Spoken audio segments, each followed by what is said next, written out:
ഭർത്താവിനെ ജീവന് തുല്യം സ്നേഹിച്ച ഭാര്യ ഭർത്താവിനെ ഒലയ്ക്ക് കടിച്ചു കൊലപ്പെടുത്തി.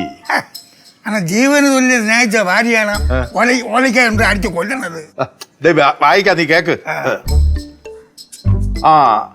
ഭാര്യയെ കോടതി നിരുപാധികം വിട്ടയച്ചു. തലക്കടിച്ച് കൊലപ്പെടുത്തിയിട്ട് ഭാര്യ നിരുപാധികം വിട്ടയച്ചത്.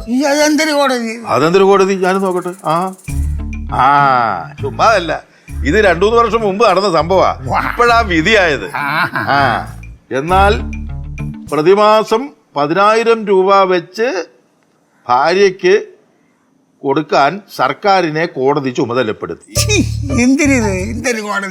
അതെ, അടിച്ചു കൊന്നു പൈസ കൊടുക്കണ. എടാ, ഇതൊക്കെ ഈ നാട്ടിൽ നടക്കുന്ന കാര്യങ്ങളാ, അല്ലാതെ വെറുതെ ഒന്നും എഴുതി ഇരിക്കുന്നതല്ല. ജീവന് തുല്യം സ്നേഹിച്ച ഭർത്താവ് തൻ്റെ സ്വത്തുക്കൾ മുഴുവനും അന്യാധീനപ്പെടുത്തുക എന്ന് പറഞ്ഞാൽ വിൽക്കുകയൊക്കെ ചെയ്ത് കാണുമായിരിക്കും. സ്ത്രീധനമായി കിട്ടിയ തുകയും പരമ്പരാഗതമായ കുടുംബ സ്വത്തുകളിലെ സ്വർണ്ണ പണ്ടാദികൾ മുതലായവയെല്ലാം വിറ്റു തുലയ്ക്കുകയും നിരന്തരം ഭാര്യയെ ശാരീരികവും മാനസികവുമായി പീഡിപ്പിക്കുകയും പൊറുതിമുട്ടിയ ഭാര്യ അവസാനം സഹികെട്ട് ഒലയ്ക്ക് കടിച്ചു കൊലപ്പെടുത്തുകയായിരുന്നു. ഇതാണ് പോലീസിന്റെ കണ്ടെത്തല്. പറഞ്ഞു മനസ്സിലായോ? എന്തിനാ ഈ സ്വത്തുക്കളൊക്കെ ശങ്കര, നീ വായിച്ചോണ്ടിരിക്കുമ്പോ ശല്യപ്പെടുത്തരുത്. നോക്കട്ടെ. അതെ, കള്ളു കുടിക്കാൻ. അല്ല എന്താ? കള്ളു കുടിക്കാൻ. തന്റെ സ്വത്തുക്കളെല്ലാം വിറ്റ് തൊലയ്ക്കുകയും നിരന്തരം മദ്യപാനിയായി മാറുകയും നാട്ടുകാർക്കും വീട്ടുകാർക്കും ബന്ധുമിത്രാദികൾക്കും സകലർക്കും ഒരു ശല്യമായി മാറുകയും ചെയ്തു. ഫ്ലവേഴ്സ് ടിവിയുടെ സ്മാർട്ട് ഷോയിൽ പങ്കെടുക്കാൻ നിങ്ങളെ ക്ഷണിക്കുന്നു. ഉടൻ തന്നെ ഈ നമ്പറിലേക്ക് വിളിക്കുക. 7593829838. ഫ്ലവേഴ്സ് സ്മാർട്ട് ഷോ ഉടൻ വരുന്നു ഫ്ലവേഴ്സ്. എന്തോ അമ്മ, എന്ത് കേസ്? എന്ത് കേസാകാൻ? ഭാര്യ ഭർത്താവിനെ ഒലയ്ക്ക് കടിച്ചു കൊന്നു. അതും ജീവന് തുല്യം സ്നേഹിച്ച ഭാര്യ ഭർത്താവിനെ ഒലയ്ക്ക് കടിച്ചു കൊന്നു. എന്തോന്നായാലും ഒരു ജീവനല്ലേ, അങ്ങനെയൊക്കെ ചെയ്യാൻ പാടുണ്ടോ? വേണമെങ്കിൽ ഇട്ടിട്ട് പോണമായിരുന്നു. നോക്ക്, ഇതിനകത്ത് എഴുതിയിരിക്കുന്ന കണ്ടില്ലേ? നാട്ടുകാർക്കും വീട്ടുകാർക്കും ശല്യം ആയതുകൊണ്ടാണ് അവർ അടിച്ചു കൊന്നത്. കാലം മാറി കേട്ടാ, ഇനി വിധികളൊക്കെ ഇങ്ങനെയായിരിക്കും. ഈ പറഞ്ഞിട്ട് മദ്യവെച്ച് ഭാര്യയെ ക്രൂരമായി പീഡിപ്പിച്ചു, അതാണല്ലേ? ഒരു ദിവസമല്ല, ദിവസവും. ഈ സ്വഭാവം കണ്ടിട്ടേ അണ്ണന്റെ സ്വഭാവം പോലെ തോന്നണില്ലേ?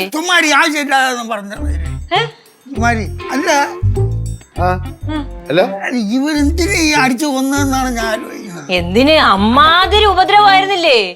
എനിക്കിപ്പോ അതൊന്നും അല്ല പ്രശ്നം. എനിക്കിപ്പോ ആകെ ഒരു വിഷമായിരിക്കുക. എന്തിന്?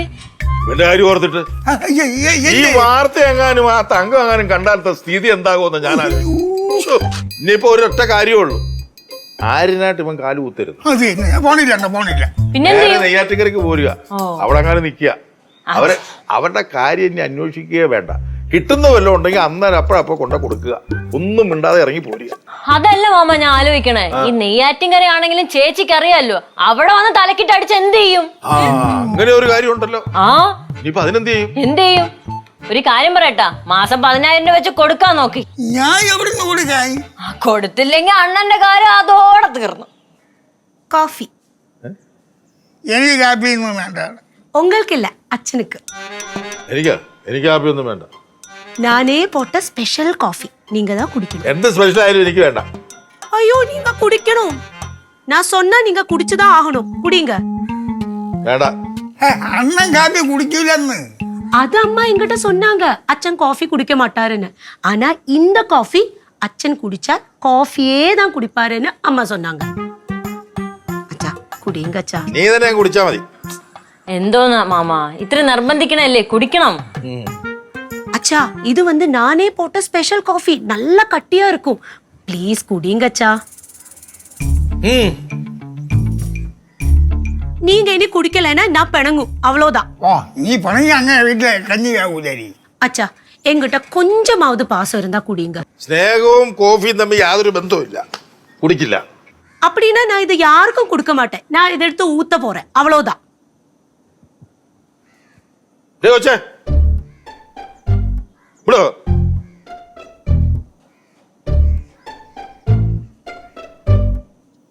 ഇതാ ഞാനാണിത് കുടിക്കത്തുമില്ല. വലിയ കഷ്ടം തന്നെ ഏതായാലും.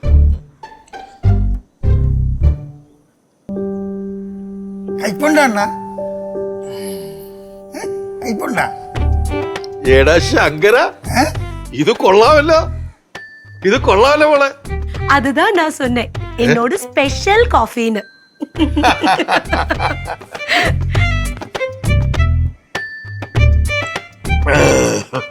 ഫ്ലവേഴ്സ് ടിവിയുടെ സ്മാർട്ട് ഷോയിൽ പങ്കെടുക്കാൻ നിങ്ങളെ ക്ഷണിക്കുന്നു. ഉടൻ തന്നെ ഈ നമ്പറിലേക്ക് വിളിക്കുക. 7593 829838. ഫ്ലവേഴ്സ് സ്മാർട്ട് ഷോ ഉടൻ വരുന്നു ഫ്ലവേഴ്സിൽ.